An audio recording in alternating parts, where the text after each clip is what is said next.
What's up everybody? Today we're going to be tying a really cool realistic Hellgramite jig.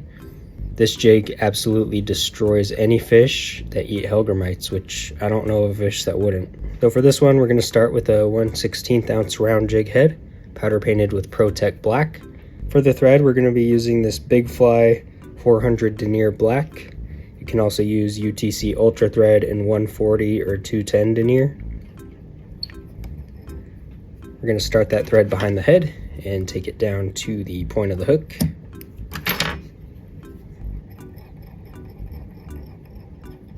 Actually, we're going to take it down all the way to the bottom of the hook shank, right where it's about to bend.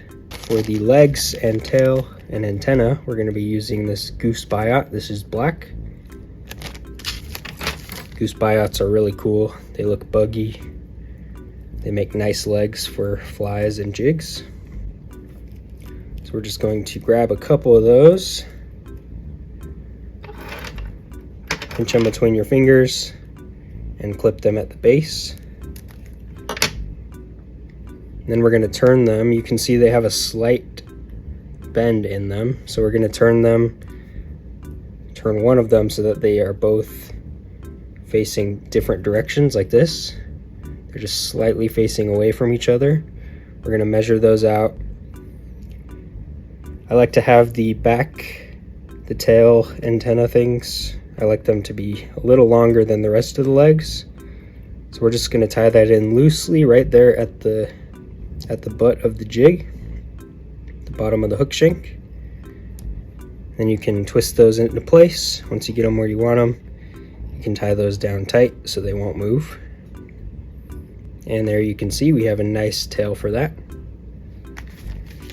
And then for our dubbing, for our main body, we're going to be using this synthetic dubbing. You can use any synthetic dubbing. This is Outfield Black. I just had this for years and it's one of my favorites. It's a big bag, so it lasts a long time. Just going to grab a sizable clump of that and stack the fibers by pulling them apart and putting them back together. And you can see they start to straighten out. They're not as crazy. And we're going to separate those like that. Set it aside. And we're going to split our thread now. I like to lay it along my fingernail like this so it flattens out. And then you can just poke it right there in the middle. Split the thread.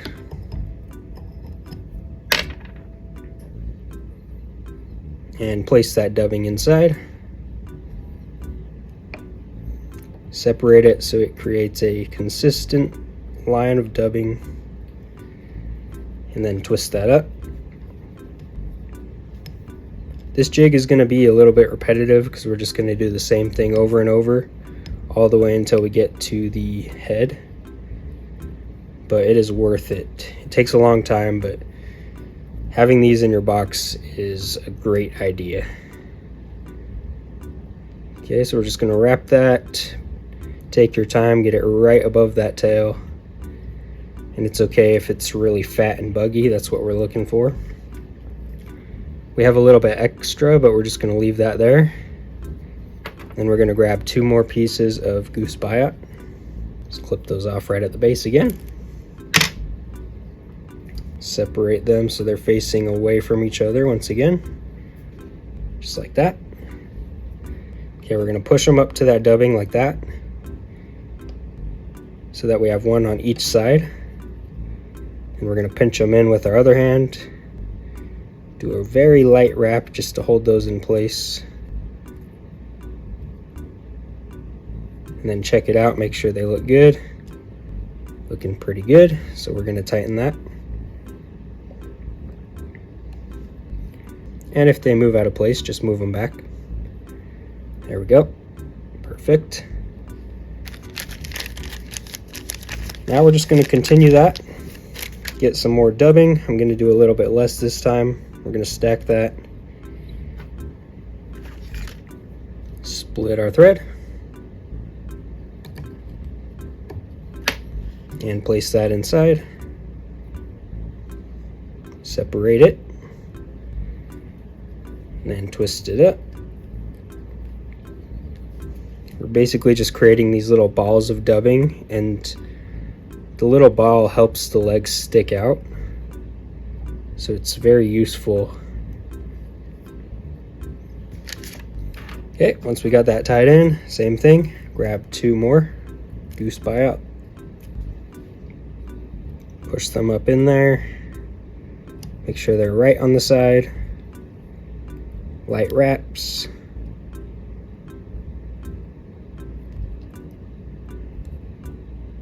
get them right in the position you want them, and then pinch down tight. That'll make those legs stick out. There we go. Add another ball of dubbing.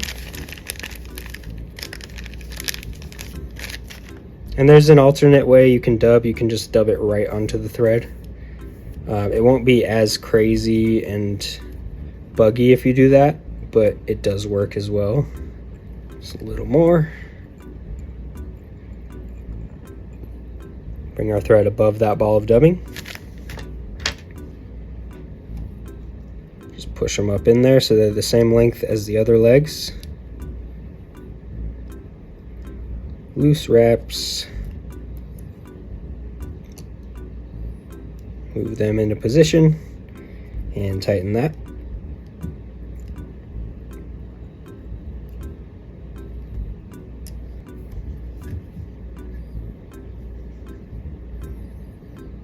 Nice size ball of dubbing.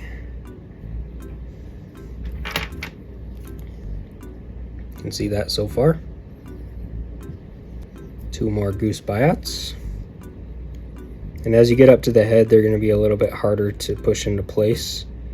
So you just have to do your best.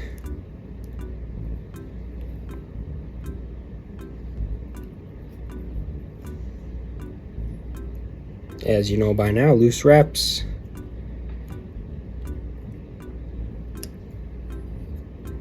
Tighten it up.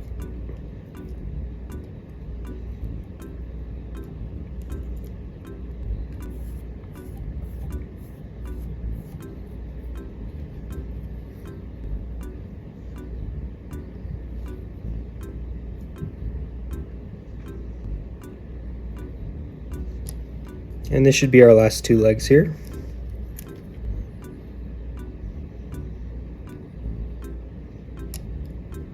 Pinch them in place and loosely wrap.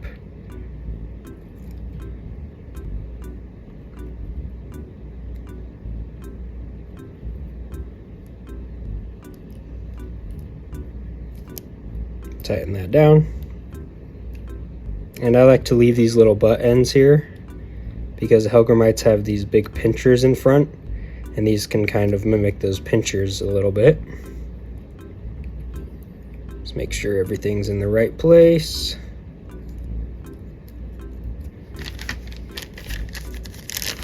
And add a tiny bit more dubbing just to finish it up.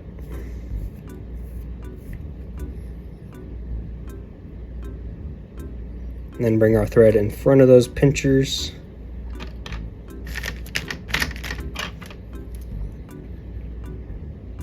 Carefully whip finish.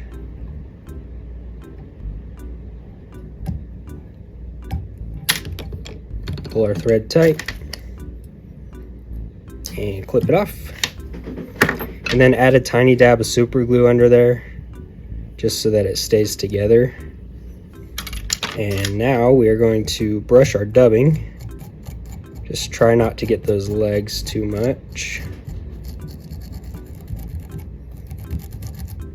If you do though, all it'll do is make them a little jointed like that.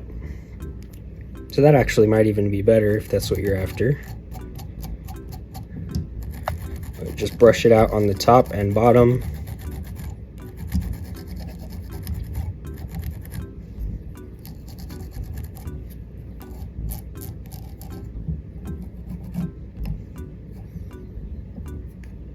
And then I like to use the comb to lift those fibers up, straight up. Just avoid the legs. Then on the bottom, straight down. And those are a little long, so we're just going to clip those off. Just trim them down, I mean.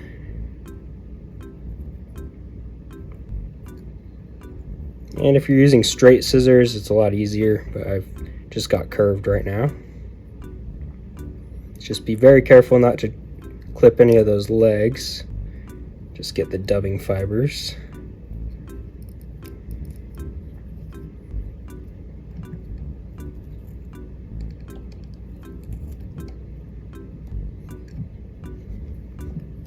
There's a few back here that I missed, so I'm just going to get those real quick. Again, be very careful not to get the legs. Then last brushing, I'm just going to brush that back.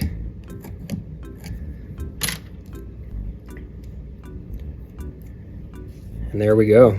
We have a beautiful Hellgramite. The fish love this thing. I caught my biggest trout through the ice with one of these. And then I've also caught crappie and a big bluegill took one of these once. They work very well. You can catch bass. Like I said, anything that'll bite a Hellgramite. Yeah, let me get it wet real quick just to show you what it looks like. So there we have it. You can see the dubbing really doing its job there, creating a big fat body under those legs. And then the legs sticking out look very realistic. Super cool pattern. And fish absolutely destroy this thing. And you don't have to tie this as a jig, you can tie it as a fly, like a nymph, and fish it that way. But I like to use it as a jig so it has extra weight to get to the bottom, because Hellgramites like to hang out on the bottom. But yeah, give it a try. I'm sure you'll love it. Thank you so much for watching. If you enjoyed this video, please make sure to like and subscribe, and consider becoming a channel member today by clicking that join button below. I'll see you next time.